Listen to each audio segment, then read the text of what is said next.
Charles, very exciting news. What's that? Well, New York is kind of back. I don't know if people can see behind us here.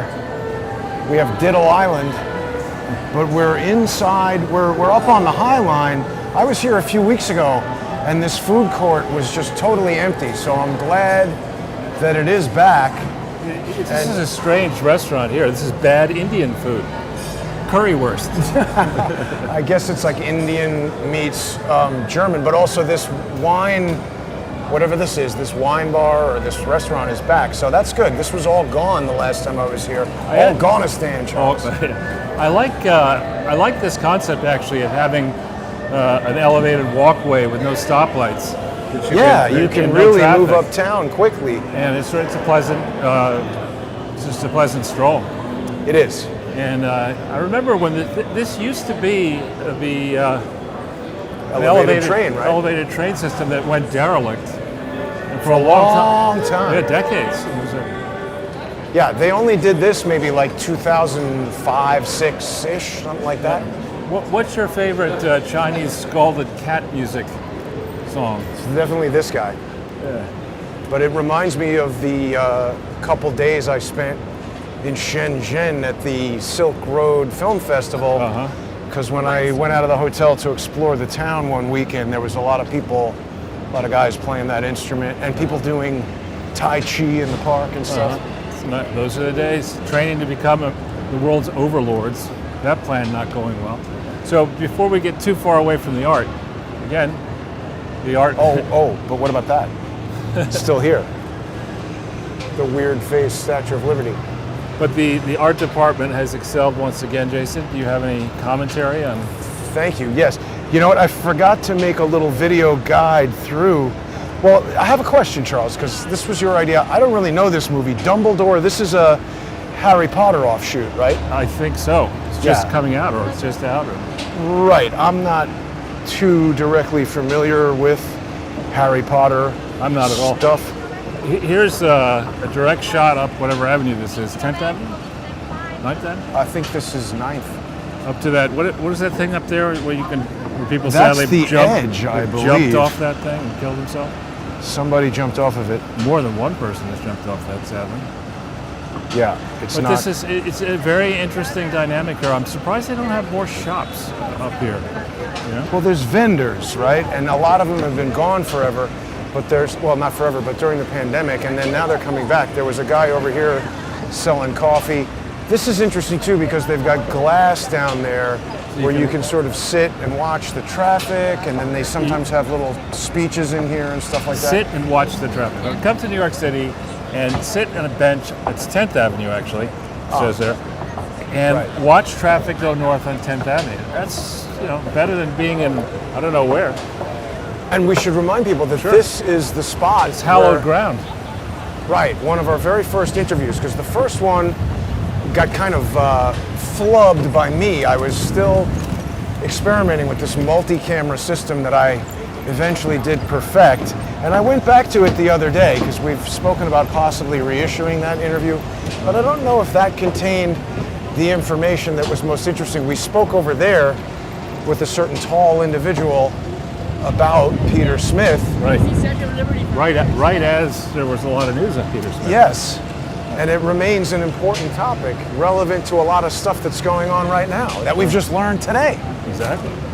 But do you want to say anything about the images on the poster? Well, maybe let's let these people know. Sure. I mean, we've got Dumb Joe, obviously, and more, his whole entire crew. So, I included William Barr and John Durham before we knew the atrocious outcome. But basically this image just shows that the secrets of Dumb Joe and more, it's everybody in the Washington, D.C. establishment. It doesn't matter. People on Fox who say, when the Republicans take the House, we're going to do this and that. No. William Barr is as Republican as you can possibly get, and he just did not do a damn thing. And I knew, he did a very complicated thing.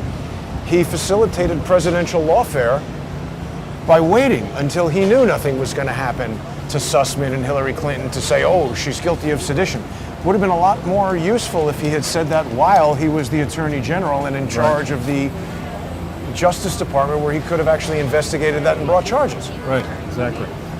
Well, I think in the last 24 hours we now I think know whatever happened with Amber Heard and Johnny Depp. That's being announced as we walk.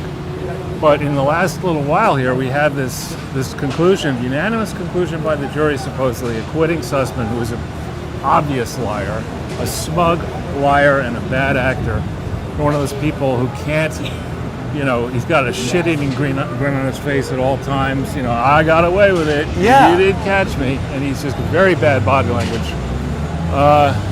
So they acquit him. And then we get last night, Matt Gaetz has a whistleblower, supposedly, who's come forward to say that since 2012, and maybe it's earlier than that, but since 2012, there's been an office inside Perkins Coie that was a secure working environment for the FBI, is the way they describe it at it's first. just unbelievably criminal. Well, for a lot of reasons. I mean, when you have your own office, as you did, and as I did, and you let other people in there, you as the primary tenant have the ability to go in there anytime you want, and unless there are very strict checks which can't be overridden on who goes in and out of this supposedly secure work environment, who's to say that the purpose of doing this wasn't that the FBI knew they couldn't initiate illegal searches themselves? Oh, but I'm just walking away from this computer to go to the restroom. And I left it hope on. nobody looks at my computer. Right, kind of Right. thing. And this is going back to 2012. Now, I suspect it goes back even further than that, perhaps as far back as when Bob Bauer, and let's go over that a little bit, Yeah. when Bob Bauer suddenly left as White House counsel in 2011 in the summer. That was right around the time. The sequence of events was, according to Barack Obama's own book, that the clamor to find out what was going on with his birth certificate was getting so loud. But wait, which book? Because he has a few. Most recent book, Obama's most recent book, the one I had to pay $40 for. Wow. That really pains me. I could have written my own book that goes, I didn't have to pay $40. But anyway. The Edge. The Edge, okay. I thought The Edge was in you too. Well, yes. This is a different Edge. Okay, this is the Manhattan Edge. So Bob Bauer built up Perkins Coie. He was the senior partner there. Interestingly, I checked this before we went on air. While he was general counsel to the Barack Obama campaign, does that sounded all similar to Mark Elias, Right. general counsel to the Hillary Clinton campaign. Right.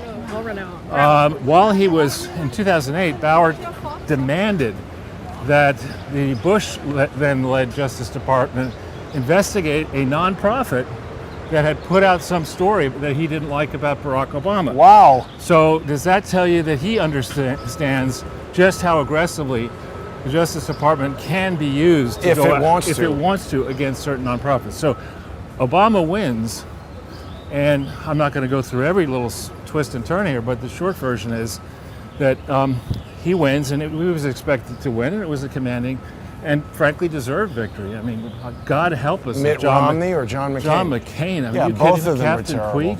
No way. Terrible.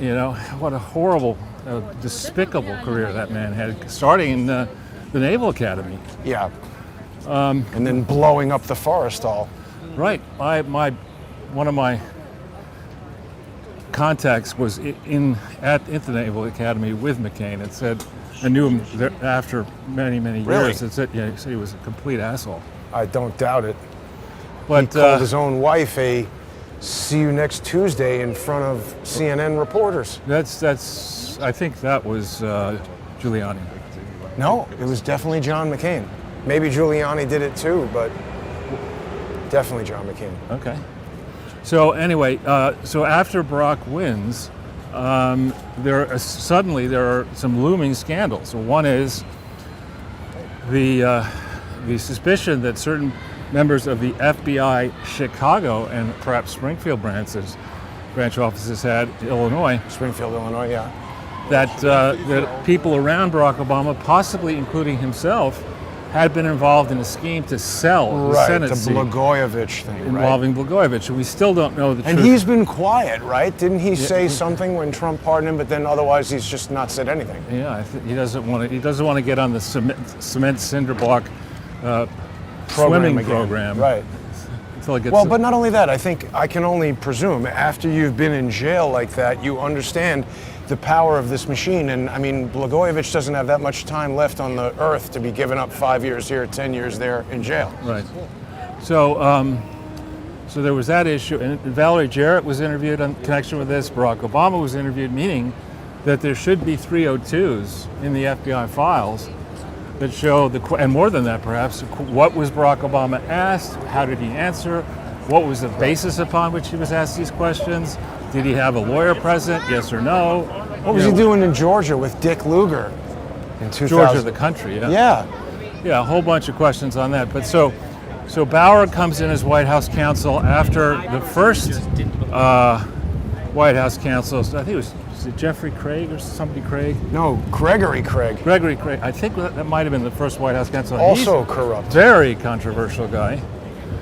Bauer goes in to replace him, and this is just about the same time that the Tea Party is springing to life.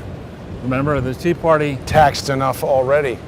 Well, the Tea Party didn't formally exist or even bubble up to the surface until I think the summer of 2000. I want to say 10, but it might have been. I think it was 10.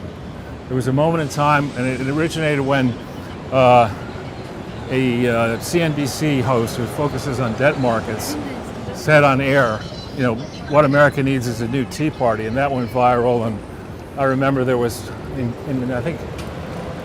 I want to say 2009-10 summer, I actually went to a few Tea Party rallies, even spoke at a few Tea Party rallies. It was kind of fascinating to watch something develop like that. Develop as it did.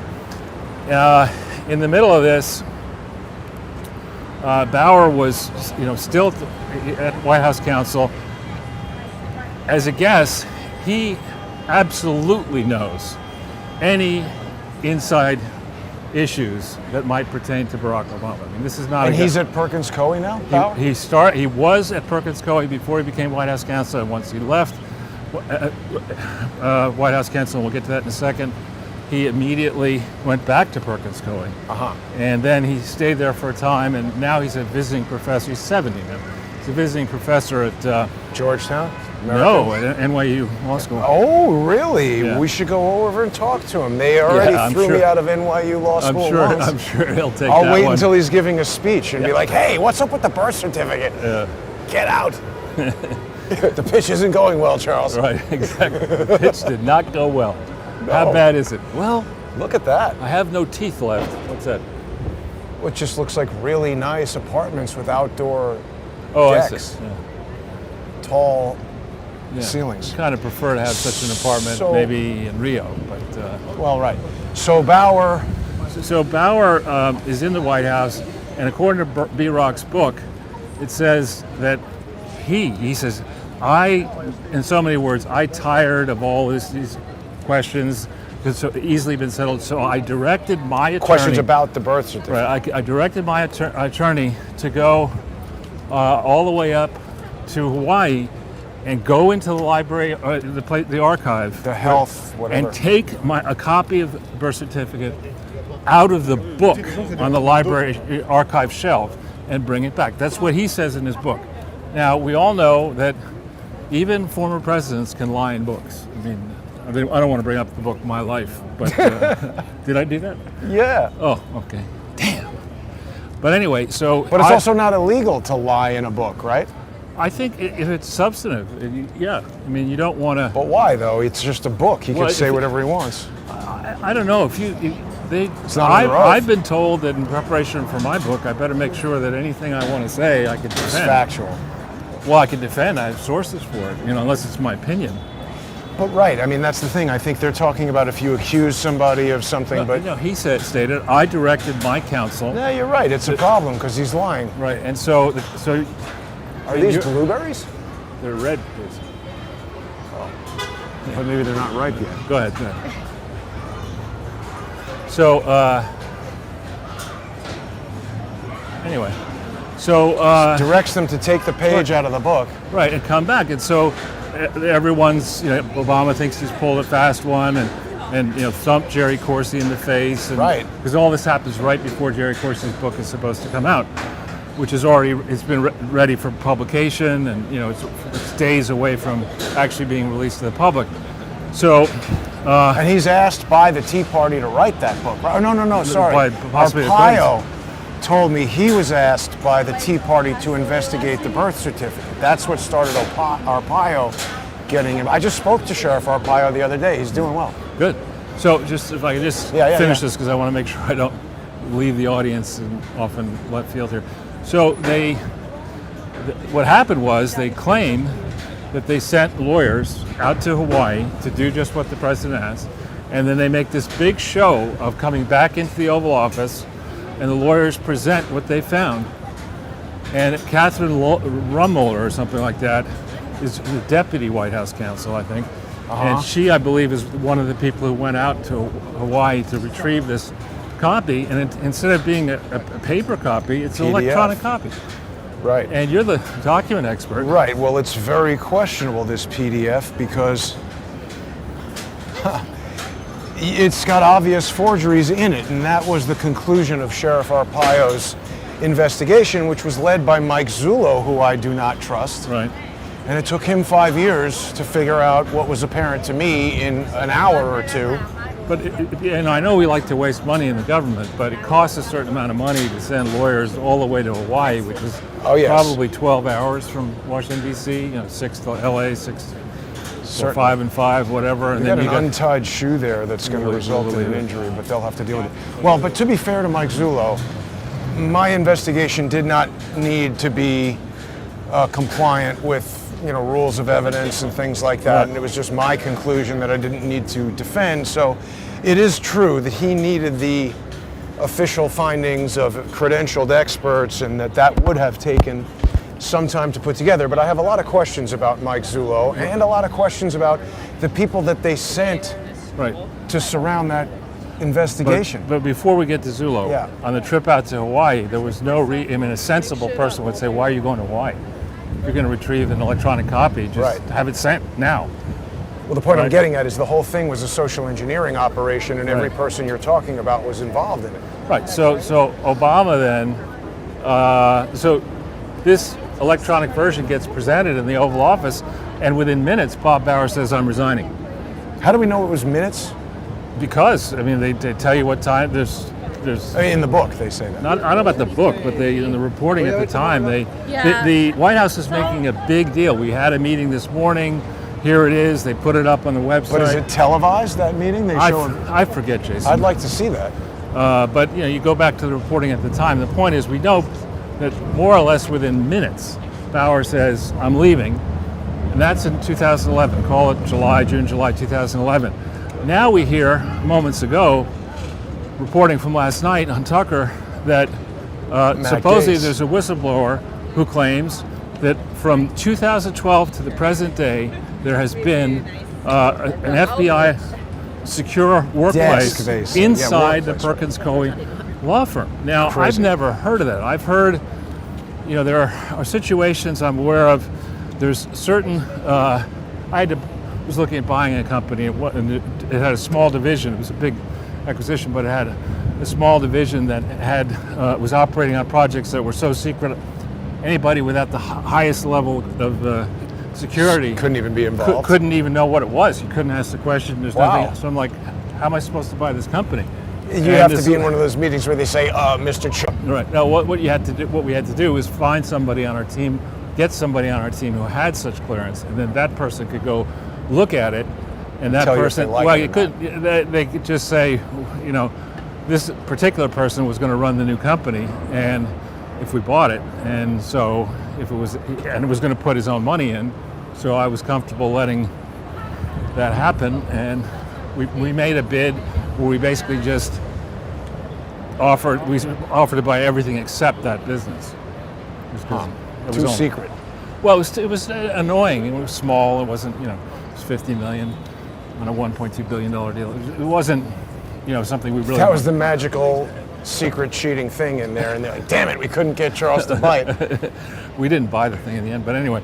So very, very suspicious that Perkins Coie, which is basically one of the most active partisan Democratic firms, DC law firm. from 2000, an international law firm based in DC, but they have. But you know what I mean, DC law The firm. consummate inside DC, protect Democrats at all costs. Now we find out that the FBI's Sussman, if he's still at Perkins Coie, I don't know if he was bounced out yet. He's the one in charge of the That's office. crazy. And the FBI testified as a result of this trial, where he just gets acquitted, Sussman, that they didn't trust, or they didn't like or trust or believe Sussman in 2017. Yet they continue this arrangement. Why? Because he lied about his relationship to the Clinton campaign. In the minutiae of the trial, we've learned that elements in the FBI saw through the arguments right away on the Steele dossier and the Alpha Bank thing and all that, and saw through as well the lie that Sussman had no connection to the Clinton campaign. So, How did the jury, this is basically jury nullification. They said, we don't care what the evidence is or what the law is, we're acquitting the guy. I think it's law nullification. No, it's that, but the jury has the ability to, they can just let the guy go, and that seems to be what happened. I don't understand why somebody as experienced as Durham wouldn't have objected to this jury. Well, and we don't yet know whether. I mean, I hope this isn't the end of the story. Of course, all these we'll come back there, and all these predictable. The Bloomberg building, huh? Yeah. Do you want to go in here and we got the wedge? So there's the edge and the wedge, or the verge. I can never remember what the hell it's called. So Bloomberg's all the way over here now. Well, I don't know. This has been Bloomberg. I don't know. I thought you would know more about this than I do, which is Bloomberg, easy. I mean, the old Bloomberg building over there on Lex and 59th Street is a great building. Look at this. BCG, Boston Consulting Group, Art. SAP, L'Oreal. Boy, this is really. I know, it's become its own little city in here, and they've just opened up the restaurant section, which has some impressive but super expensive restaurants in it. Why aren't people upset about the inequality? Of Think this? about the inequality of this. These buildings are probably billions each. Oh, yeah. And they're not advertising Popeye's chicken here. I mean, this is watches of Switzerland, They're neutral and and expensive. I don't see a representative sampling of the population here. Do you want to What? take your Instagram profile picture up on top of that? That seems to be the sole purpose of it, or jumping off. I don't want to do either. Yeah. But we can. I didn't think you would. I was thinking we'd want to look at the water, though. Yeah, we will, but we just, I These are guess you some want to see nice, the Bloomberg thing. cheap watches and jewelry. Patek Philippe. These are extremely expensive. Yeah. Yeah. Okay, so, but you were still talking about Bauer and Perkins. Well, yeah, I mean, Coie. I don't know. My takeaway from this is how much did Durham know about this secret office before 8 o'clock last night? Right, that's a good question. Right? And if he did know about this, how come this didn't come up? I mean, this obviously there are incredibly intertwined relationships between Perkins Coie and the FBI. For how long have there been such relationships? How did they materialize? Who is overseeing this? And remember, 2012 is a year that's really pivotal. That's the year where if Romney had won, probably this would have been covered up then, but we wouldn't have had 8 years of Obama. Let's go check that out. There's some kind of concert going on over there. What would we have had? We just had 4 years of Obama, and then Yeah, well, we might have curtailed this, but remember, people were Grassley in particular was trying to understand why Abedin had 4 jobs from June 29th or thereabouts, 2012, afterwards, working for the Clinton Foundation, the State Department, for Teneo, and for the Clinton family personally. How did they, who approved all that? Well, this is that arrangement happened just as the FBI was setting up inside Perkins Coie's law firm.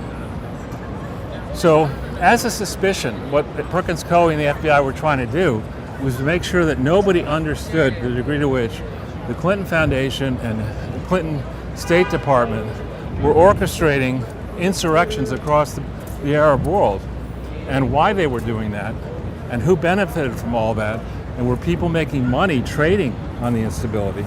Remember that if I'm George Soros, I bring him up because he has the ability to do this. If you know that a once stable nation is going to go into chaos, then you know that you short the currency, you short the debt. There's all sorts of ways that you can make a tremendous amount of money on instability, which is before you consider that you have to someday look into a mirror and say, I'm a ghoul. I make money when people really suffer. That's when I make a lot of money. I think you have to be a psychopath to get involved in that, and you've already justified the behavior to the extent that you just don't think about it. Right. So here we go. This is a beautiful subway yard here. Well, because I think this is Hudson Yards because it's the train yard. Sure, yeah. Well, let's stay up here. All right. This is some new concert venue. I didn't even know about this until right now. Yeah. But you could stand at the verge or the edge or the wedge or whatever it is. Yeah. Pretty amazing. And that's the convention center, right? Yeah, that's the Javits Center there. Train yard here. Diddle Island is just down over there. And and there's your yacht. Chelsea Piers. Not my yacht. Oh, don't be modest. Well, it looks just like mine. So they're busy making money on chaos. Right, but this 2012 year... Did you see the name of that chicken company? No. F-U-K-U. Really? What does that spell? I'm sure it's doing gangbusters. That way? So, sounds like Chinese tourism, Charles. Or something. Didn't realize you so were they're a in the linguist. FBI office. Well, but the point, so 2012 would appear to be a time where they got really deadly serious about protecting Obama. And I think this whole project, we've all been regarding the Hillary Clinton emails and the Clinton Foundation even as the real scandal that needs to be investigated closely. I think the real scandal here is the protect Obama at all costs scandal. Don't look into his true history, and I'm not talking about it where he was born, but what did he do? How did he get into these universities with such meager record? How did he? What? That's it. It's called the vessel. The vessel. This is the vessel. Okay. How did he get into Harvard Law School? What was he really doing at Harvard Law School? I mean, as president of the Law Review. That way? He's getting sheep dipped. Right, and so, and then after college, though, when he became a community organizer, what was he really doing working for that company? You're talking about BIC. Right. What does it stand for? Business International Corporation? Something like that. And Hawkins calls it British Invisibles Corporation. Right, so why would he spend 5 years working for that company? Right out of Columbia, right out of Compton. I mean, it just doesn't make sense. And why, if he's such a, What does that company do? It's just some kind of consulting firm rumored to have ties to the CIA. So Hawkins says MI6. MI6, maybe. So, and why then, I mean, before he, really at no point until Obamacare was foisted on the world, did the guy have any signature accomplishments other than running a pretty smooth campaign in 2007-8? I mean, he didn't accomplish much as a state senator. And nothing as a U.S. senator. He was only there for a couple of years. Oh, right, state senator. 3-4 years, well, whatever. The state senators rarely stand out, don't they? I know, but the point is he's supposed to be this superhuman. Right. With all these magical capabilities. Okay, what have you done? I mean, he had a book. Somebody made a lot of money book for contract. himself. Yeah, he made a lot of money. Now he's got 4 mansions, but that we know of. So you want to go look at COVID tents? No. Oh. Where do you Well, want we to could go that way. Sure.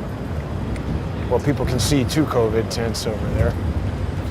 This is a weird, definitely going to get people run over little thing here because it's like the only driveway like that in Manhattan. Really weird. This whole neighborhood is strange. Yeah, that's a blinking light instead of a stoplight. Yeah. Oh, look, an Alfa Romeo. Are you selling it? The guy seems like he's ready to get rid of it. Yeah. That's right, probably not his. You want to buy my Alfa exactly. Romeo? Make a deal ready. What I got to do to get you into this? Right. Now, Charles, this is where I encountered those, back in the days when there was literally nobody on the streets, there was that first sighting of NYPD during the pandemic guarding this, at that time, not yet opened and still under construction subway station. I've never actually used this subway station. Yeah, it's way over here. I guess the 7 goes up to 42nd Street, and then I think they added something to make it go over here, because this was a big problem with the Javits Center, that you could never get a taxi and there was no subway over here. Yeah, I went to a few things over this way maybe a long time ago, and it is, first of all, it's a long walk. Yeah. And if it's cold and windy. Look at that building. Why is there no windows? That looks like an air traffic control tower. A lot of construction right here. Pretty weird. So, I mean, what's next here? I mean, is Durham, has he said anything? Well, Trump blasted last night, right. And I'm going to guess it's taking a little while for people to soak in and react to the Gates revelations. But I just would not take this. I'd just say, listen, Sussman, you're not getting away with this. Okay, the DC jury acquitted you for that. Now we're going after you, another bite at the apple. And of course, the predictable nerds, George Conway, Joe, don't ask me about the intern who's missing, Scarborough, immediately jumped on the band. Oh, see, the Durham program's a waste of time. Fake, right. Stop it.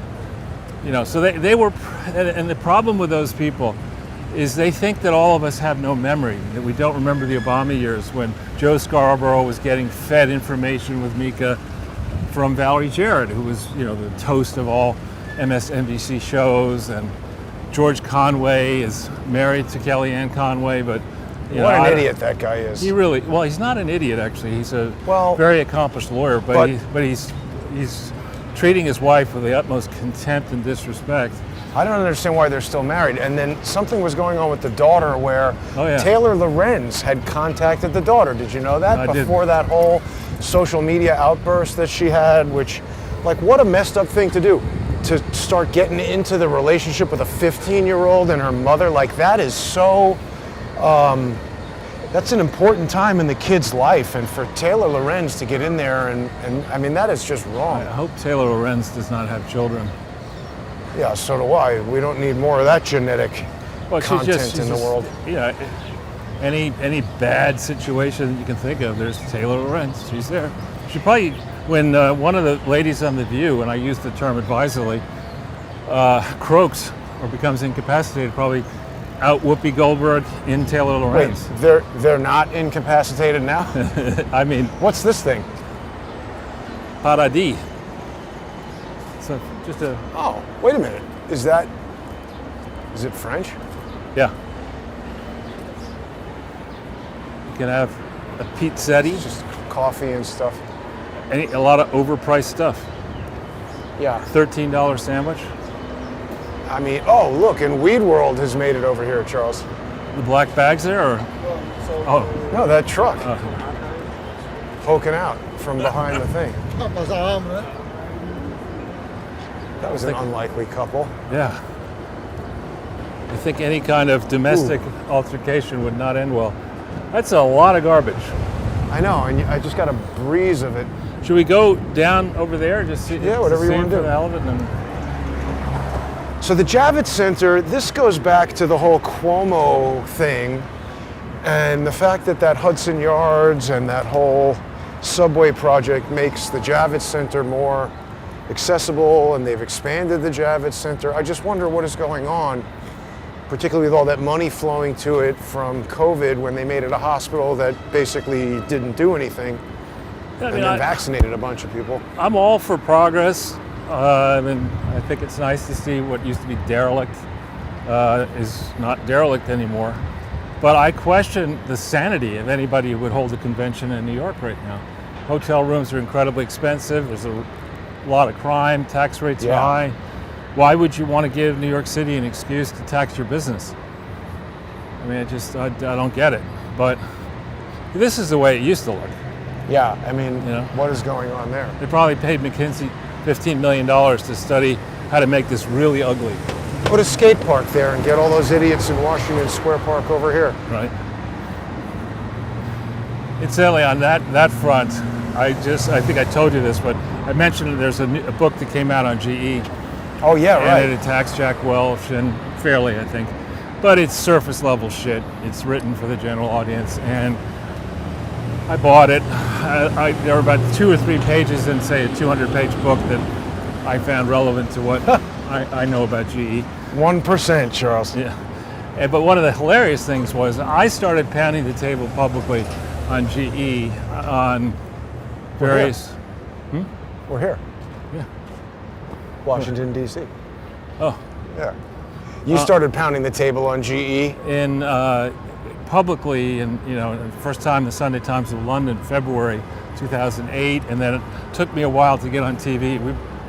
But I got on, I think it was September 16th, 2008. This guy's really pushing it. Yeah, he's going right through. Got the hazards on, so he's a hazard to your health, Charles. So we go that way. So, but by then, I had been making the case to all sorts of famous people in the investing world and publicly, in certain ways. Let's just duck in here behind these things. Warning of the dangers and providing my analysis to people, including the former head of the SEC and many other people like that. But so this book claims that in the summer of 2008, so right around the time, right before the time I go on Bloomberg, right before Lehman fails, Immelt and others thought, why don't we hire a consulting firm to think through? A little nervous about what could happen in a downside case. So they hire McKinsey, and McKinsey's report comes back right before the financial collapse and says, good news. Any kind of financial collapse will create opportunities for GE. More opportunities because you're so soundly capitalized, and and everyone will hurt, but you'll get a chance to snap up all kinds of bargains at fire sale prices. How could they be so stupid? Well, I think there's a reason that people end up going onto Wall Street in investing and rather than consulting. I mean, if you meet the people, and I'm not a trader, but if you meet people who spend every second of their life, their waking time, thinking about how to make another penny trading, these are people who, you can't be off your game trading against somebody like that. You've got to know what you're talking about. You've got to do your research. You've got to assume they may know stuff you'll never know. And you can't just casually come in and, as another thing McKinsey did in this book about McKinsey, they were working for J.P. Morgan, I think in the 90s, and they were commissioned, J.P. Morgan wanted a forward look, what should we do? And this is before they owned Chase, or Chase owned them, I should say. And McKinsey came back and said, our strategy, and I think it was Rajat Gupta himself led the presentation, the crook. They said, well, you know what? Our idea is that you should get out of the banking business. Yeah, you told me that story. That's idiotic. Wow, glad I paid for that study. Since that's the only business I'm in, I'm sure my shareholders will really think it's a good idea to exit the only business I'm in so I can get into a business I know nothing about. I mean, that's the kind of good stewardship of shareholder money that really earns you high marks. So have you found out what happened with Johnny Depp? Well, right now I'm trying to figure out why our live stream on Telegram is not working. With Johnny Depp, what happened was they came in and they said they're ready to announce, and the guy said, wait a minute, you got to put in the amount of damages, and so they had to leave and deliberate some more. I don't know, I'm not sure why this isn't live streaming here on Telegram, but they said that the verdict will be announced at noon Pacific, and they came in to announce it and they hadn't got the damages. They left something unfilled in, so we're still waiting to find out. So they haven't said who won. As far as I can tell, that is correct. Johnny Depp wins $15 million in damages after defamation suit against Amber Heard. She gets $2 million from the countersuit. So what's that about? I don't know, but it's 13 Sounds like million him getting $13 million. Lucky 13. Right, that's weird. Think either of them will ever work again in Hollywood? I do believe that Johnny Depp was, I think Johnny Depp's going to fare better from this than Amber Heard. I don't know that you can be a hot blonde and associated with dropping a hot lunch in somebody's bed. Yeah. That doesn't seem compatible. Yeah. But we'll see. Hollywood's a weird place, Charles. Probably weird, yeah. If there was a circus, she could go work in it. I don't know. Go for this? Yeah. Well, it's sad, though, that everybody is hanging on the knife's edge to hear who gets paid $13 million for cleaning up the Amber's turd. And nobody is talking about the fact that the FBI is working for Hillary Clinton's lawyer.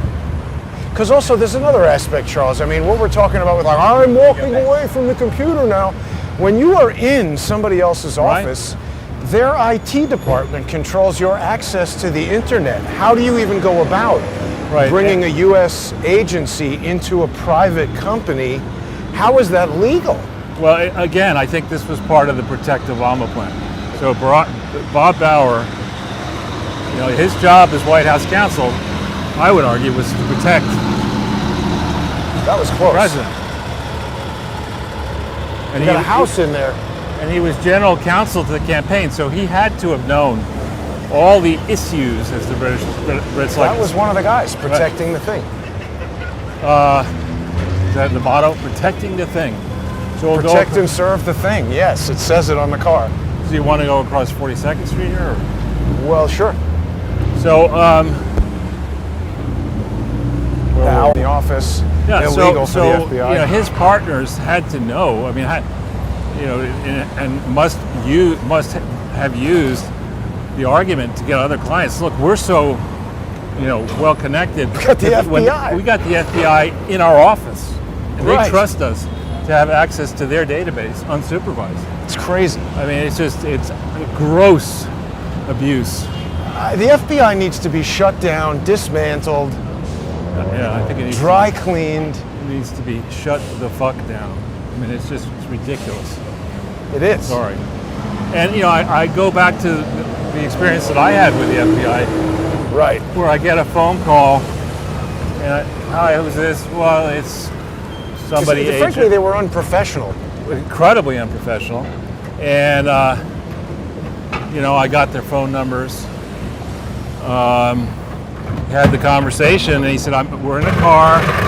We're heading up to Washington D.C. From Washington D.C. We'd like to speak to you now, today. Can you do that?" And I said, "Sure.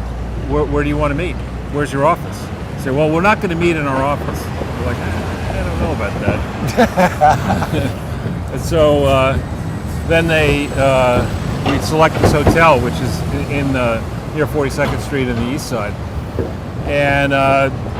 In the meantime, I have their phone numbers, and I reversed just on the Google. I used the reverse lookup to see who are these phone numbers registered to, and one was to an Hispanic woman, and somebody was to somebody else. And so I go in there. No FBI.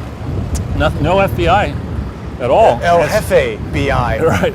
So I go to a meeting with them. I come in and I take my passport. That guy didn't almost crash into you. Yeah, I saw it. I take my passport out, and I slap it down on the table, and I said, "Gentlemen, we're going to get to this in a second. But before we do any talking here," and I think they were a little bit unused to somebody deciding how the meeting with the FBI was going to work, "you're going to have to produce ID, and then once you do that, you're going to have to explain how you have telephone numbers that are not registered to your name." And they're like, and what they say? They're like, "Oh." So we got through that. They didn't have any good explanations. Then I take the passport and I said, "Listen, you're probably going to ask me, have I been to London to meet with Julian Assange? Here's my passport. Take a look at it. I use this for ID, so you can't take it. But take a look at it and you'll see that the last time I was outside this country was when I was in India in June of 2012. And I told the story of Clarissa and why I had to stay and whatever. And that just totally deflated. Because that was the day December 11th. she had died, right? No, she died on the 15th. But it was Something happened with her that day. No, I just found out that it was going to be soon. On the edge, right? Right.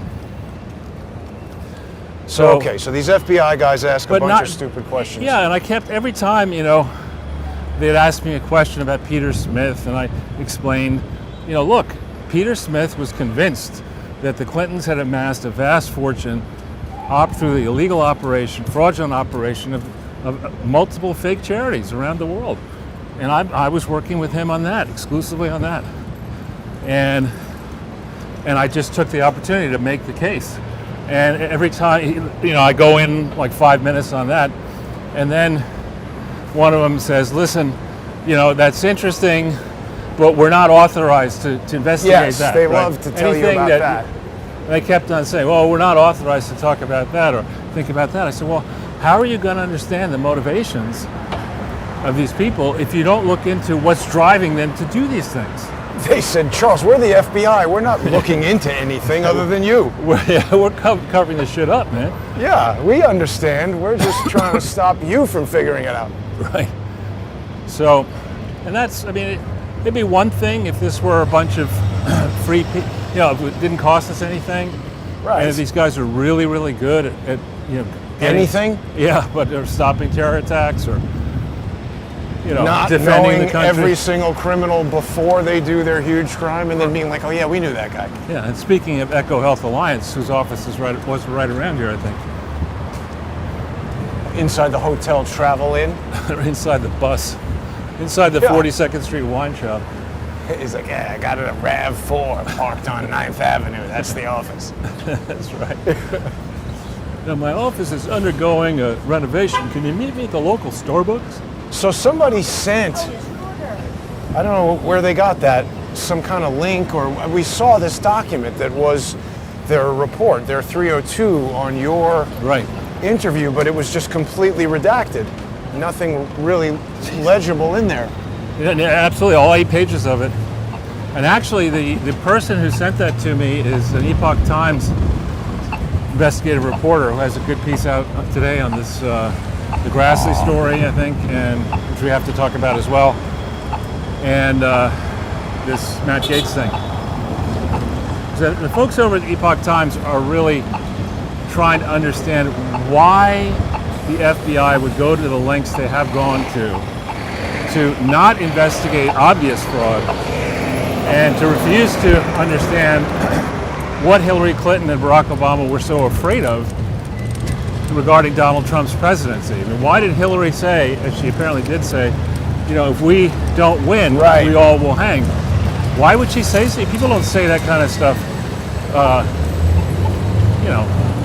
too often. Too often. I don't know anybody who says that kind of thing. Right.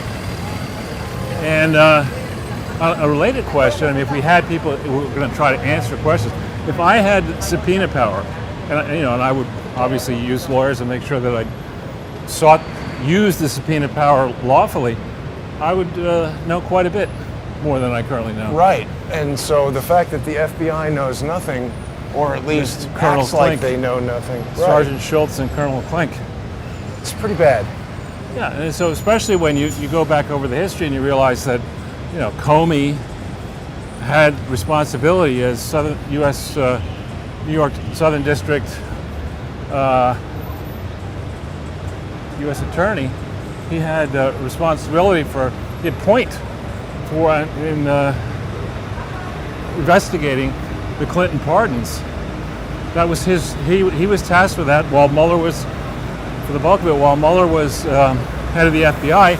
And in the middle of that, Comey gets bumped from U.S. Attorney Southern District, New York, to being Deputy Attorney General for the whole damn Justice Department. Well, don't forget, in his own book, at the beginning, I think, of chapter 10, he says that he never met Hillary Clinton and speculates that it might be because he was tasked with investigating the death of Vince Foster. And then oddly talks about how it coincided with the death of his own infant son by a preventable disease in the hospital. And I just found it such a strange collection of facts to present together. I don't know. Is that Beetlejuice, Charles? What? He's just got the pants. Oh. You were going to wear those pants today. Oh, yeah. That's my style. I'm going to pop in here and get a bottle of wine. Kidding. Oh.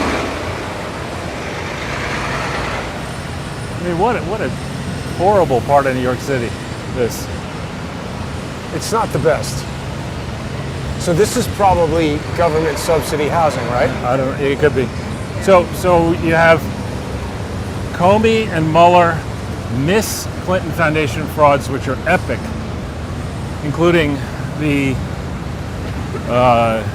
bank fraud, construction fraud, cover-up, and possible execution of the MOU? No, the murder.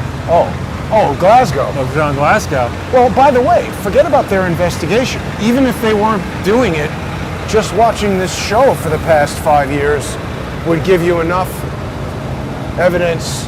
This is a puppet show about the Golden Girls, Charles. You know, we're not running out of material, I don't think. We're next going to do, we're going to have like reality TV toilet paper bake-off. Is Charmin better than the other brand? But wait, jokes aside, even if they knew nothing about it, literally, if they just watched this show and ran down the leads that you've presented, they'd have more than enough evidence to arrest all these people. Right. So in the initial period when they put the center up, a whole bunch of money was stolen at a time the Democrats needed money to finance campaigns. And, you know, both Hillary's re-election campaign as senator, her campaign, her first failed campaign to be president, and then, of course, all the Democratic campaigns in the 2004-8 season. A number of should not drink and walk. I thought it was that old lady, no. but it was just somebody dropping a drink. A number of times ago, we put a link up to a New York law, and we didn't talk about it. Remember that there was a Right. What was that again? It's New York general law. I forget the number, but in New York and state by state, there are various peculiarities of the law. In New York, you cannot have the term of a directorship be more than 5 years For a nonprofit. You could have an annual meeting, and you could have somebody run again and again and again, and they can be. But so you can't stay there for more than 5 years, but the term can't be defined as being more than 5 years. So this probably explains why Clinton Health Access Initiative hasn't actually bothered in New York to explain the fact that Bill Clinton and Ira Magaziner in 2009 were given terms, either 2009 or 2010, were given special directorships which lasted until they died. I think we're about to get hassled. That's all right. And that's just flatly illegal under New York law. And it's crystal clear that the Clinton Health Access Initiative, the Clinton HIV/AIDS Initiative, operated in New York beginning in 2002. Right. From multiple LinkedIn resumes of people who claimed they worked there. Oh, yeah. Multiple press releases, Bill's own book. Right. So, you know, it's like, fuck the law, that doesn't apply to us. And he does that first with that Health Access Initiative. Then in 2013, they try the same deal with Go Puff Daddy. No, another weed store coming. They try the same deal with the Maine Foundation. They say the Class A directors are, you know, there for their lifetime, basically. Well, didn't they also change them from trustees to, well, or directors to trustees or something? They did a whole bunch of stuff with that. Well, again, they have deceptively alleged that they made all these changes, but they haven't, because, you know, they never validly amended their articles at any time, and they don't have bylaws. People like it when we highlight the churches of New York City, because Holy apparently, Cross? Huh? well, just any, because I think there's probably maybe not a lot of people walking around New York City just randomly looking at stuff, and so I think people want to see the historic. So there's that, right next to Burger King. Oh my God, look at this, Charles. What is going on here? Got no clue. But why 330? 330 West 42nd. So yeah, none of the corporate moves that any Clinton Foundation entity allegedly has made were validly done. Yeah. So, and that's very important stuff. I mean, if the Clintons were operating this on a basis where they solicited no outside contributions, that the money for the operation just came from them, and they didn't ask any third party for money, it would still be bad that they've operated this way. But when you're operating, right now they're soliciting on the internet, when you're continually soliciting around the world in every state in locations that have laws about solicitation, and you're boldly violating them, if people wanted to balance our budget, you would go after the trustees, you would go after the big donors, you would go after the fundraising agents and anybody in this conspiracy, and you would allege millions of counts. Let's get going. God. Is that Hillary? That can't be healthy to even inhale that smell. What's Hillary doing down here? But, Oh, now wait, look. See, this is something that we need. Street health outreach and wellness. Yeah, that's good. Applying some health care to homeless people. But that guy down there in the wheelchair needs it. Is that a woman, I thought? Oh, whoever it was, it smelled like a very, seriously, I'm not making fun of them. There was something going on with that person's health. That smelled like death. That's why I kind of sped up. Right. So now, I mean, we've been walking a fair bit on 42nd Street and we're only to 8th Avenue. Well, let's check out what's happening in Times Square over here. Okay. They've been saying that, Top Gun was breaking all kinds of records. I haven't had a chance to audit the movie theaters as I have sometimes in the past to just check them out. There's the New York Times building. New York Slimes. Yeah. What's this? Oh, Star Trek Strange New Worlds. I do like that. Well, I don't know, Charles. We have a lot of open questions now. Is Durham going to seek a mistrial? Is he going to pursue any other people? And by the way, if the guy lied and the jury found him not guilty, I mean, it doesn't change the evidence of what he did. I gotta understand that a bit more. I was looking at Jonathan Turley's website because, as you've often pointed out, he gives really some of the best Let's stay away from them. Legal analysis of anybody, and he doesn't go in whatever direction the politics are blowing him. He just interprets it. So I'm just curious. Yeah. Well, I mean, the one conclusion I reached from this is I have no interest in going to Washington, D.C. ever again. No interest. I don't trust anybody living there. Yeah. And, Lord help you, you get into an accident, something untoward happens to you, you end up in a hospital there. Who knows how you'll be treated? Plus, you're making the local bureaucrats richer. That's great. Everybody's getting it in. Go wherever they can. Yeah, so they've got an IMAX theater here, but this is not legit IMAX. Yeah, smell of weed. That's the legal weed, Charles. I mean, you're supposed to say, how can you tell? I can't tell. You cannot. So I can't, yeah. So I mean, this is an advertisement against big government right here, right? I mean, this has been, at one point, this was a very, oh my God, very vibrant, well before I was born. The theater district was hopping. It was filled with, theaters and restaurants and people having a good time and whatever. Now the best we could do is an Applebee's. Well, they have Target. Yeah, okay. In this gift store. Dave and Buster's. Thomson Reuters over there. What is this 1776? Is that a show? I thought that's terrorism if Marjorie Taylor Greene says it. I'm triggered. Oh, wait a minute. Is that a cop standing outside Target? That's new, Charles. There was never a Target there before. They must have a donut shop in there. That's new. But seriously, this is the best they can do after 60 years of city planning, Dave and Buster's and Target. right? I mean, What an adorable little dog. ridiculous. I haven't heard about 1776 before, but that was, when they were questioning Marjorie Taylor Greene at her hearing where Mark Elias was trying to challenge her eligibility. What is this, The Rock? The Rock. Do you want to take a picture with The Rock, Charles? No. Didn't hesitate for a moment. But when Mark Elias was mounting his nonsense against Marjorie Taylor Greene, they cited her posting on Twitter of something that said 1776 as a, nationalist terror kind of thing. This guy dresses as Santa Claus during Christmas. Sure. He's doing yoga now. But what could go wrong here? I don't know, that's not what you should be doing. And also, I think maybe Nina Jankowicz could work there now that she's been fired. Uh-oh, what? Look at this. What?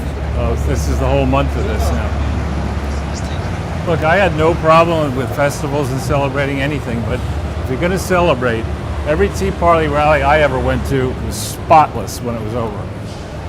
The Pride rally in Washington Square Park, the main one, Washington Square Park, will be filth. It's like feet deep of filth. Yeah, cans and bottles. Worse than cans. Food, barf, Yep. all kinds of stuff. Used things. Right. Oh, I see. I recognize that handwriting. Oh yeah, someone's been busy. So now Joe Biden says medium-range missiles are going come on. to Ukraine. I mean, But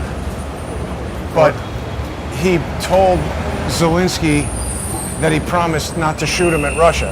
I mean, this is just so pathetic. We'll wait, I think. But Russia We'll go down. already said if you Go ahead. do that, We'll go down Broadway. or do you want to go into Bryant Park or no? We could go there. I was thinking we go down. Sure. But let's go down Broadway, so it's on diagonal and get yeah. us in. I think, it's crystal clear. Russia has been saying unequivocally, Putin has been saying, Don't escalate. well, no, he's been saying, we have had arrangements and agreements and more with you, and every time we do go down that route, you violate them. Right? So we're not interested in what you say, we're interested in what you do. We don't trust what you say already. Joe Biden's made that worse. And so here, he says, most recent litany, this guy is somebody who probably has to have those, in the winter, he has to have those little things that go on your jacket that connect the gloves to your, he's got something around his neck that says, I'm the President of the United States, I live at 1600. The key to his house so he doesn't lose it. The spare Like pair he's of, in third grade. a spare pair of underwear and some toilet paper. I mean, the guy he's obviously Whoa. completely lost it. And to go back before the missiles, he says in, I think it was Korea or wherever he was, he says, will you defend Taiwan militarily if China attacks? And Biden says, yes. And they're like, really? I think so, yeah. So then they walk it back, or try to walk it back. So just recently, in the last several hours, he was asked again, would you invade Taiwan? Yeah. And he said, yeah. Would you defend Taiwan? And he says, yes. So and then on the Russian, it was on Monday, I think, a question and answer session, he was asked, there are rumors that the United States is going to provide these medium-range and long-range missiles into Ukraine. Is that true? And he's like, no, we will not do that. That doesn't make sense. So Russia responds and says, at last, finally, that's a good thing. You're not, right? And so then, that's Monday. Tuesday night, we have the news that on all, the Hill, Politico, Biden administration is expected to announce that they are going to provide these missiles. And lo and behold, today, yes, we are. And Biden said the reason we're doing it is Ukraine has given us their assurance that they won't be used to target Russia. I mean, you've got to be kidding me. Does he believe in the tooth fairy too?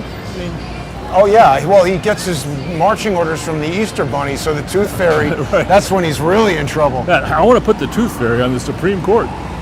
I He mean, needs the truth fairy. I mean, yeah, he is just pathetic, frankly. Hunter Biden visited the tooth fairy because he smoked out all his teeth. Yeah, did you read that whole story about Hunter Biden, Joe Biden, and Pornhub? Well, I mean, I glanced it. I'm aware. Tell us the details. So they have the search terms on Pornhub that he was using. He was searching MILF. Oh my God. And, how about sister-in-law? And widows, and crack, and That's the search terms, crack. So again, doing crack in the porn is appealing to with somebody? widows or whatever. I mean, the guy is severely deranged, Wow. emotionally damaged, possibly a criminal. Definitely. Allegedly. Sorry. And Joe Biden says, "This is the smartest person I know." It's your Joe's. Yeah, but it's empty now. And look, they have a stack of empty pizzas there. That's weird, isn't it? Want some junk? And It's like your Joey. yeah, so he's. I mean, that's the smartest person Joe Biden knows, Hunter Biden. Yeah. So Hunter then apparently. That means he's smarter than Kamala Harris. She better start smoking crack if she wants to qualify right for the smartest person program. I mean, can you imagine what it's like? One of our, let's say they have a détente meeting. The Russian team finally sits down with the American team, and Putin is there. And Oh, my daughter's an endocrinologist. How's your crackhead? That's right. No, but just the two, they have it like the translators are there, but there's nobody else, and it's just the two presidents, the two vice presidents. And the Russian people are probably going, "We're afraid of this." No, that's what I mean. They're not. And I mean, frankly, it's not just Joe Biden. You watch the analysis that all these so-called military experts have been giving. You and I spoke about this offline, Charles.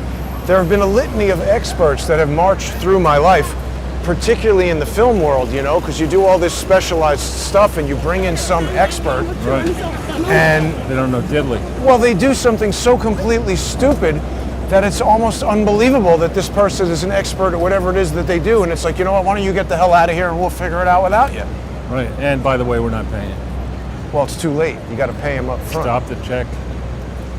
We were one time doing a shoot with this high-speed camera, and without getting too complicated, it had a big buffer that when you were done with the shot, it needed a large amount of time to download this data because it's like shooting like 1,000 frames at a time.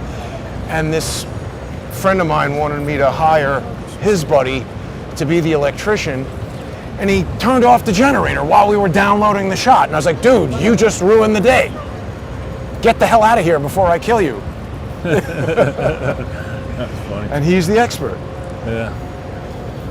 There are a lot of stupid ass experts. Careful. Well, Joe Biden's the expert on government. But these military experts who get in there and like, well, we think it's going to be more economical to leave $85 billion worth of material in the desert where terrorists can get it and sell it to other people, and it's close to China, and they could come take over the base.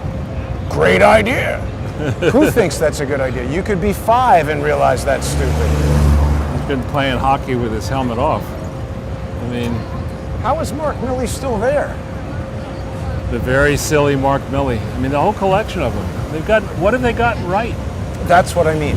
So if you're an expert in this and it's coming out completely wrong, you're fired and we're starting with a new group of experts. I mean, isn't that the way anybody would do anything, Charles? Or just, do we need experts? Why is, we got, at the end of the day, we're responsible for making the decision. Can we make it without relying on a supposed expert? But I mean, you look at the Russian position. They would argue that they won the European portion of World War II. Yeah. Well, they certainly suffered many more casualties than we did. And so we might argue we won the Pacific portion. But there are no Russian bases in... I think there's like 2. Where? I'm not sure. In Germany or France? Well, no, but somewhere in the world, I think they have. Yeah, I'm saying, but we won, or played a role in winning World War II in 1945. That was 75 years ago, 77 years ago. And we still have these bases all over Western Europe. We've got hundreds of thousands of troops external to the U.S. we're deciding that we want to put new soldiers into Somalia. Or, like, Why? What the fuck? Why are we doing this? Yes. Put them in Chicago or don't How even about do that. Manhattan? Right. How about on my street? I don't like, but thinking about it, I don't really like having the army around. I don't think that's the solution, but Security. I don't care. we do need a functional police force here, and we don't have it right now. Right.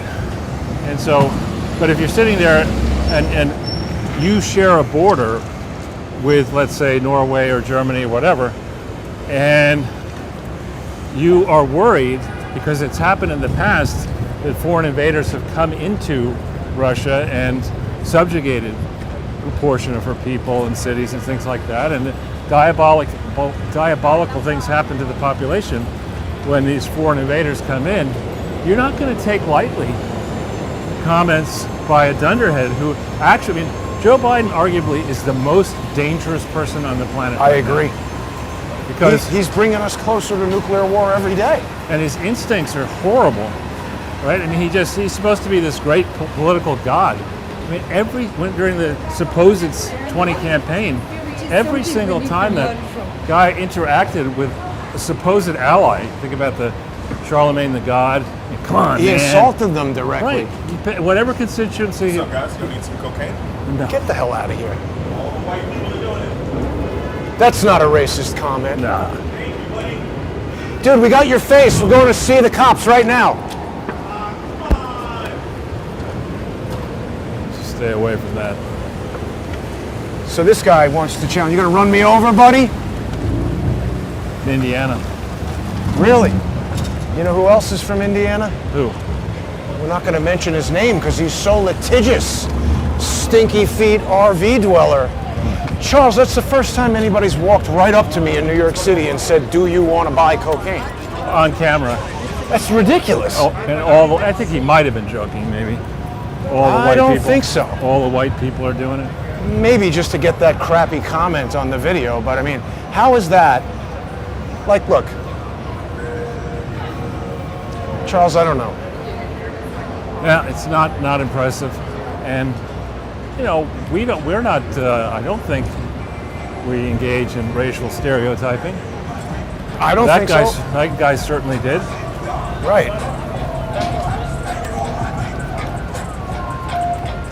So the other thing, just to focus a bit more on Sussman and Perkins Coie, Yeah. I have no problem playing a game if you tell me what the rules are and if the rules are enforced. That's great. But I'm They never change them on the fly. No, I'm never going to play a game where I'm told the rules, but another contestant is Has given different rules. is given a workaround where that person doesn't have to play by the rules, and I don't have to know that. Welcome to federal court. Well, I'm just not going to do that. Well, sometimes you don't have a choice. This is a little bit close to be standing to me. They're obviously not from here. Well, yeah, they look like tourists. Yeah. Where are you guys visiting from? Where? Sweden? How are you liking New York? You got to be very careful. Seriously. I've lived here all my life, and right now, it's more dangerous than it's ever been. Be careful. Don't talk to strangers, including me. On camera. Yeah, because people come here and I don't think they realize, and if you're from Sweden, they want to be nice and friendly. Like, I mean, you and I could tell right away, no regular person in New York comes and stops 4 inches away from you. Right. And she was a pretty attractive lady. With jewelry. This is not.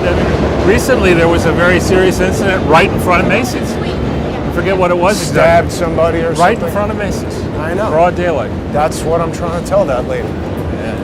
And I mean, if I can tell she's from out of town, guess who else can? Oh yeah. Yes. Want a COVID test? Nah. Let's just see. When are the monkeypox tests starting? When are the monkeypox tests starting? I don't know. They haven't told you about? Say? Maybe in the hospitals. Hospitals, okay. Test this woman for monkeypox. She doesn't look good. Did you see that health warning in England? What was government came and said, listen, if you have monkeypox, we like to suggest that you refrain from engaging in sexual activities. Like, how are you going to work that out? Like, it's kind of like a hot lady with blisters all over her face. why would you? I mean, who would be dumb enough? I guess Joe Biden and Hunter. Maybe Hunter Biden is doing monkeypox porn. Yeah, exactly. Oh God. This ice cream truck. It looks pretty busted, Charles. I don't know if you want to get your right. That's probably where the cocaine guy works. That's probably right. Let's leave the Swedish people alone. Yeah. So, all right, here at Macy's. Your health comes first. Does it? But how so? It says right there, your health comes first. They've made changes. Once you step outside, though, you might get stabbed. So just watch out for that. You're on your own. Yeah, look at this stuff. I mean, this is, be careful what I say here, but this is ridiculous. Who would pay for this? Yeah, I don't know. Well, but the other thing now is, though, mannequins are fat. Right. And look, I'm sorry this guy has to beg, or feels like he's begging, but how does Macy's tolerate this? Well, it's also in danger of tripping somebody right there. It's just not the way the homeless problem in New York City should be handled. That guy needs medical attention and food. A real police effort, outreach effort would go to somebody like that, interview him, give him a health checkup, give him a nice place to stay for a few days, clean him up, try to figure out if he has relatives. Medical treatment if he needs it. Yeah, and actually minister to the needs of people. There are some people who are mentally ill, many people, sadly. One of them lives in the White House. More than one, probably. And of all the disease, I'm not a medical person, but I can imagine that of all the diseases or situations that are tough to treat, mental illness is like got to the worst. be way out there, because some of these people who are mentally ill are actually also very smart. So they're very good at hiding the real truth of why they're the way they are, and maybe leading you down a garden path. And when people like that flip out, as they do, I'm not saying all of them do, but some do, the results, Uvalde school shooting. And let's talk about that a little bit, because it's kind of suspicious as heck. It's what? Suspicious as heck. Well, right, but it's the first one where those suspicious aspects are actually coming out in the mainstream news. Almost every single major shooting like this has inconsistencies in the evidence and questions about what's going on. But nice. They've got it set up in such a way that if you say anything about it, you get sued to death like Alex Jones. I want to pull a Jason on you, and I want to talk about something right here. If I can. Yeah. Let's go over to 100 West 33rd. Yes. This is important. I think it's down here. It is. And we'll get back to Uvalde. No, that's fine. But here we are on West 33rd Street. Now, we have the team that has been working on this around the world is a large number of people engaged in different ways, looking at different stuff. And when you say this, remind everybody, because we've been a little bit non sequitur. Yeah. Here's 100 West 33rd Street. So from this side of the street, I look at this, and I'm fairly certain there never was a bank branch in that building. And if it were, it wouldn't have had an address 100 West 33rd. It would have had its own address. And what I was told when I went into that building, researching this back in 17 perhaps, is that Bank of America did have an office up there, some kind of administrative office. And Hillary Clinton, when she was running for re-election in the Senate and later in the presidency, her New York office was there was a New York office right around here. She had made a big show in 16 of having the office down in Brooklyn, but I think in 7 and 8 it was around here. So what we uncovered regarding the Clinton Foundation was a memorandum of understanding with Norway. It was an agreement, an MOU between William J. Clinton Presidential Foundation and the government of Norway, dated July 22nd, 2007. And we've exhaustively told you and shown you that there was no William J. Clinton Presidential Foundation on July 22nd, 2007. This agreement describes a relationship wherein the government of Norway is going to send money Yes, to right. a bank account at this address, 100 West 33rd Street, Which is not a bank. which is not a bank, and it gives the bank number. The name is Clinton Foundation HIV/AIDS Initiative, which was went out of existence December 31st, 2005, and which never registered to do business here in New York. So if you're not registered to do business How here in can New you have York, a bank you account? can't open a bank account unless you've got high-level people in Bank of New York Who are breaking in law. who are in on the grift. So this, I don't know, our audience may not be familiar with this, but when you're trying to send money by wire, you need to have what's called the account number, obviously, the account name, ABA number. and the SWIFT number, and the routing number. And with that, you can decide to route money to this account. So it might be possible to check and see whether this account is still live. And if it is still live, John Durham should definitely look into that, because how is there a live account for a charity that doesn't exist, that hasn't registered in New York, that's right next to the offices where Hillary was running for Tisha office? James should look into it Oh, too. she'll get right on it. She's going to get right on But it. Charles, this doesn't even really look like a very standard office building to me. Is there any value, and I'm not pressing you to do this, I'm asking if you want to walking in there again right now and just asking them the same question again and seeing what they say? Okay. It's okay. I've already done it once. But doesn't it look like an apartment building more than? No, Oh, no, I it- see the register now. Yeah, Yeah. I see it. Yeah, it's an old-fashioned. I looked before, and there's no Bank of America thing there, and it is so far out of what you would do if you were running a legitimate charity. Right. I mean, the Clinton Foundation in 2007 may have had its office over there on in the 50s on 6th Avenue. They certainly had an office up in Harlem by then. Why would you choose to have a bank office here? There's no good reason. You want to go, Oh, that way, yeah. Better to cheat. yeah. So, and that's just one example of a suspicious arrangement where government funds from Norway were being sent towards Hillary Clinton. Right, remember, November 20th, 2007, Hillary Clinton was the presumptive frontrunner. There hadn't been a primary. Barack Obama was doing the smack talking, but he hadn't won a single primary vote. And Hillary was, And he was unknown. Everybody knew who she was. and she had an excellent, the Clinton family had a strong record of, let's just say, walloping any challengers and raising tons of money. So, He was definitely popular. but November 20th, if you're sitting there in the government of Norway and you're saying, look, we are a rich country, what? Bank of America. Yeah.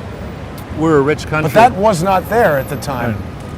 We're a rich country, but we're a small country in terms of population, and we want to be consequential. And we have this Gro Harlem Brundtland, who was the prime minister of Norway, and is known as Mother Norway, and now actually is on the Clinton Health Access Initiative board. What did that guy say? He's so fucking cool. This way or that way? Whichever. I don't care. So you're sitting there as Norway, and you're saying, look, here's the presumptive front runner. She needs money to get over the edge. Let's give her some more money. What? This is the sign you wanted. No smoking of any kind. That's true. a little bit more clear. Doesn't leave anything to the Well, imagination. what can you burn something?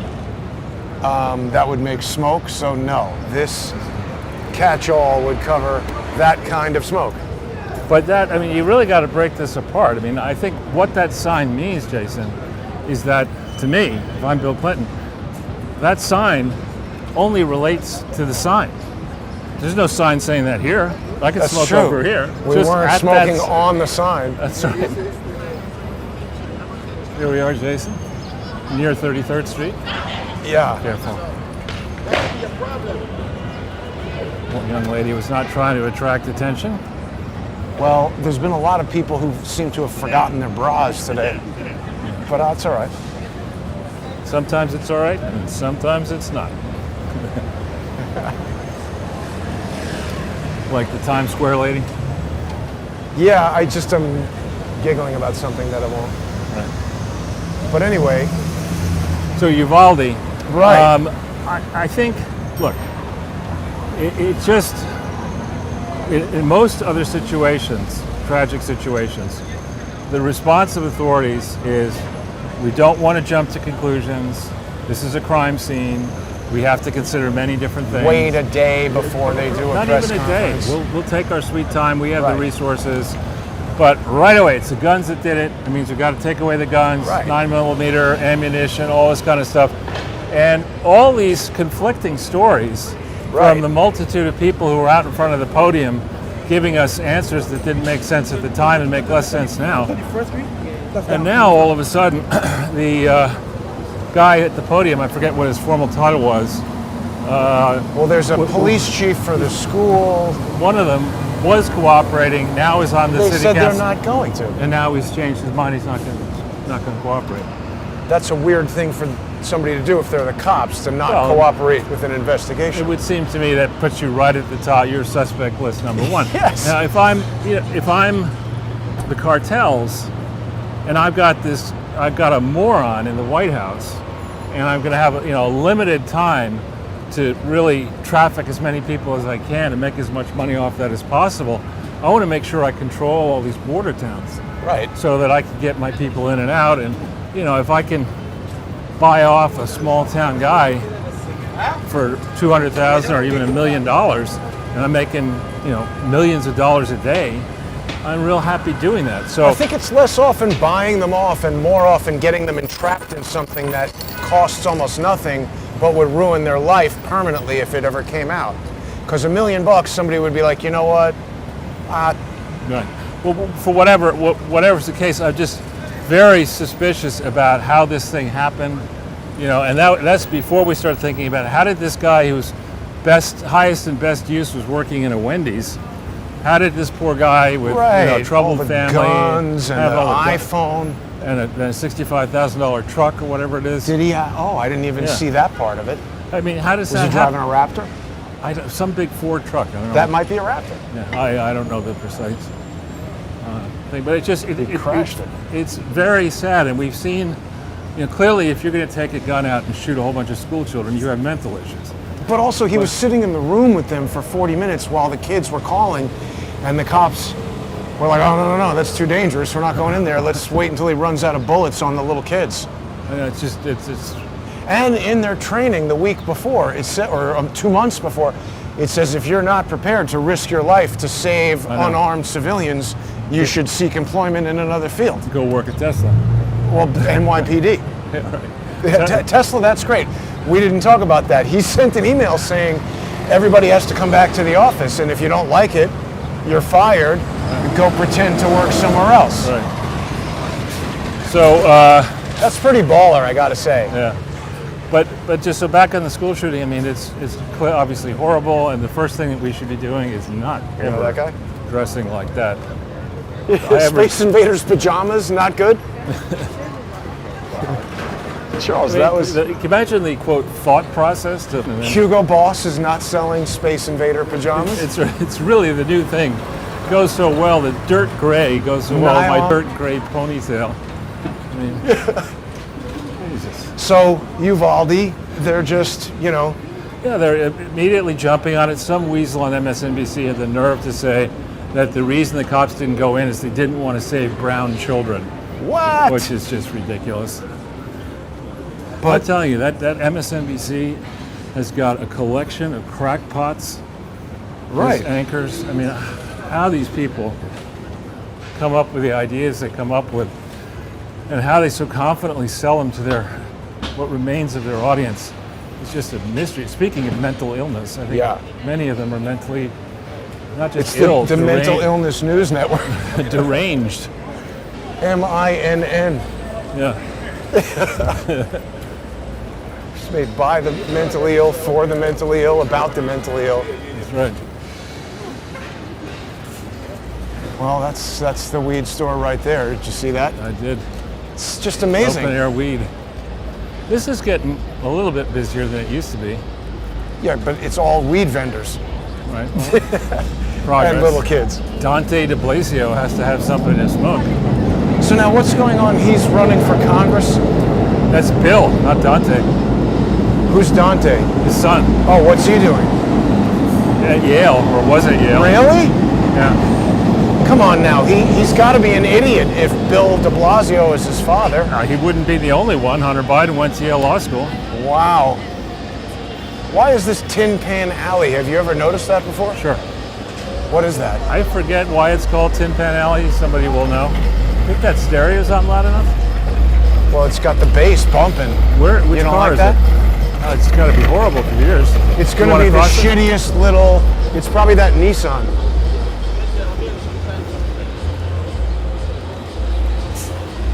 Jesus. Yeah. Yeah, pretty wild. You didn't have a stereo system like that in the roller? No. Oh.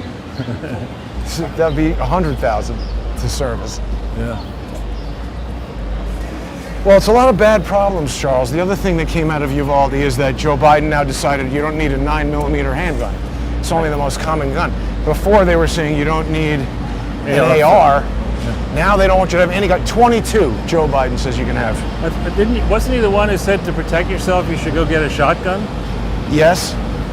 Look, I generally Fire it in the air, he said. I generally don't listen very frequently or take advice from proven liars.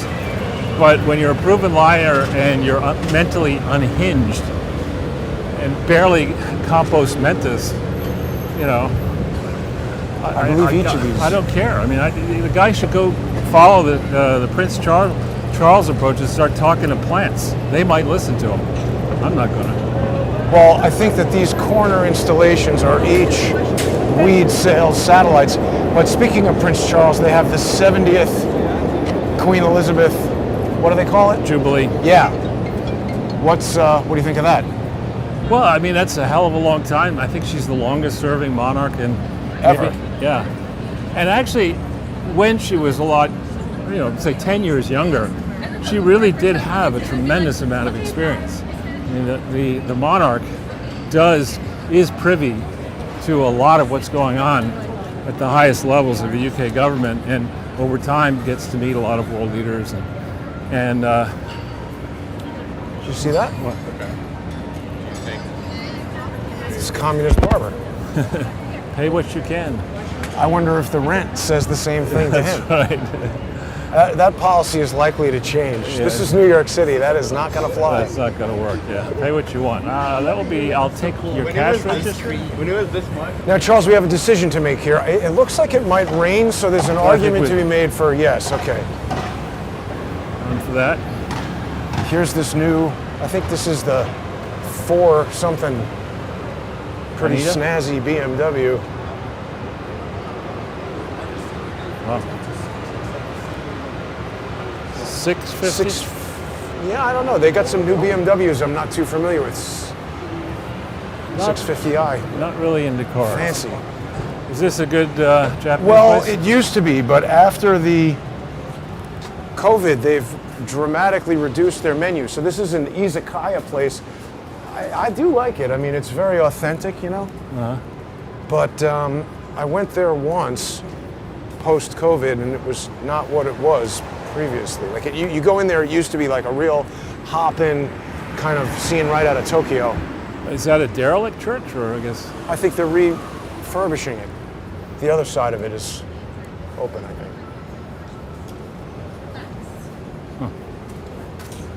But people visiting from Sweden should be on guard. Oh wait, look, here's a $4,000 toilet store. Yeah, this is That doesn't look like it. this is a Horace Mann family. Oh, is it? Yep. But there's a Kohler store on 23rd Street where they have a toilet with an MP3 player and a fan and all kinds of. It's like it's like many $1,000s. I mean, I'm sure it's important to do, but I mean, you go through Caltech or whatever, you get your engineering degree and you're Invent a toilet interviewing with an everything, and then MP3 you spend player. 40 years designing toilets. I mean, wow, the research that we had to do. We've designed a special toilet for people who weigh 600 pounds or more. Oh well, that would sell. But what would be a breakthrough in toilets to me would be have it somehow retract into the wall and clean itself so that you never have, like that's the worst part about a toilet is just having to clean it. Yeah. I brought this up, but we'll change it. Sure. So, Gray bar, super empty. Wow. well, it's I don't only know. 5, right? Yeah, but this is when people would be getting out of work in the summertime and going and having drinks. I mean, before the pandemic, all of this stuff would be filled on a day. I mean, it's not beautiful right now, but it's also not raining or cold, so there would be normally people out here having cocktails, trying to meet girlfriends, boyfriends, whatever they're trying to do. That's the Bronco Sport headed back to New Jersey before he puts us in the hospital. Where it belongs. There are people. I guess the gray dog is related to the gray bar. That was empty too. Well, there's some people out here. But Charles, What? I mean, restaurants cannot sustain, this guy's not even looking, unless they're full all the time. Is the guy who lives in the street there? I don't see Yeah, I him. see garbage. I don't see him.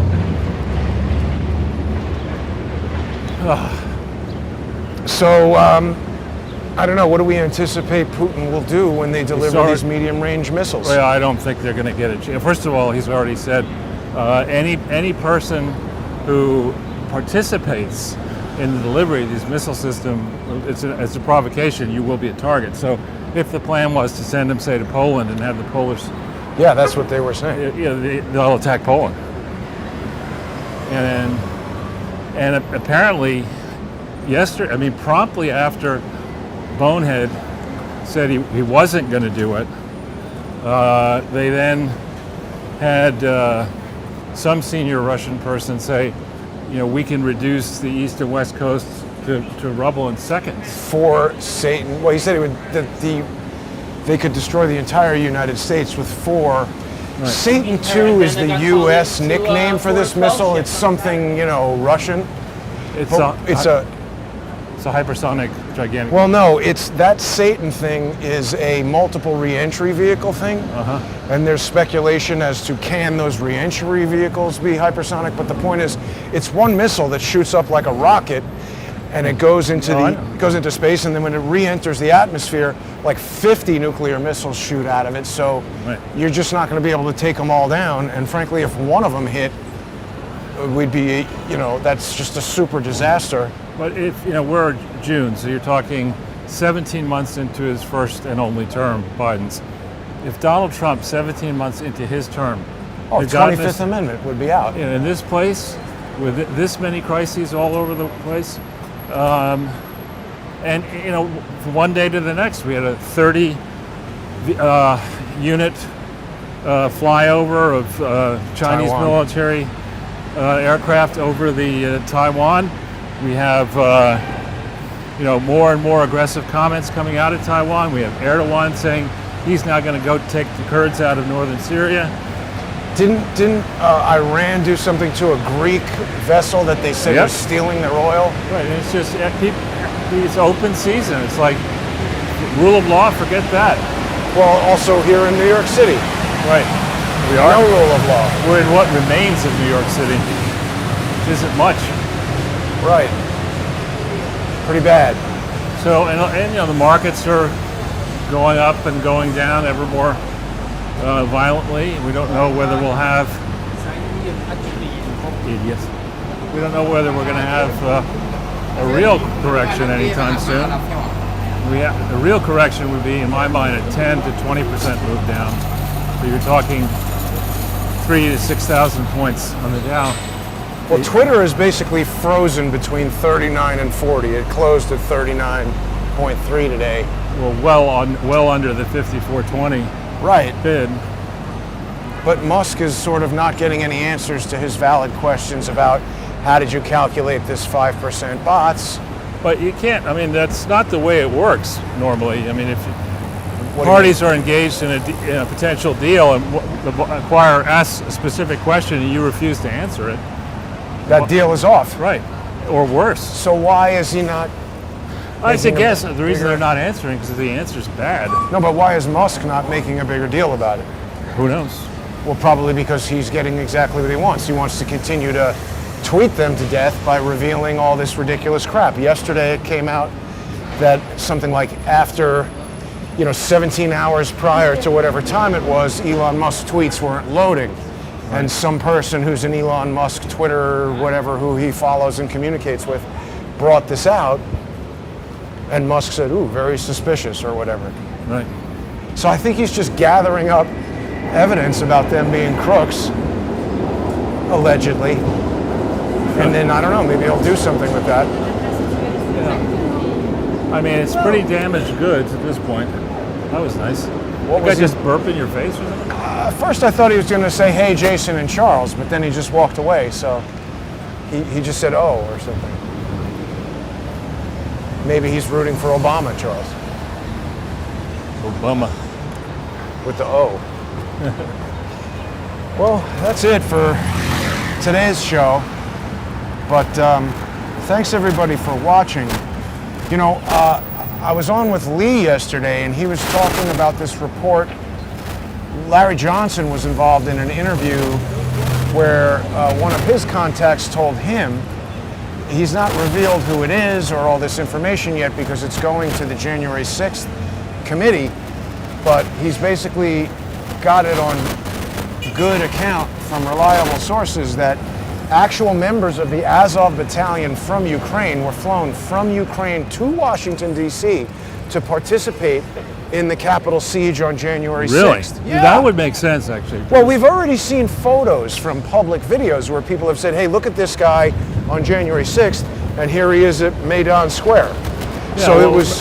Remember, we noticed those guys who looked very fit and wouldn't speak to us, and we had that on camera. Well, guess what video just got removed by the stupid Mario brothers? That January 6th video. Right. People should go to Odyssey and look for Crowdsource the Truth. On Rumble, you got to look for CS the Truth, but if you just join on subscribestar.com/crowdsource the truth or patreon.com/crowdsource the truth, that's the best way to stay in touch with the shows.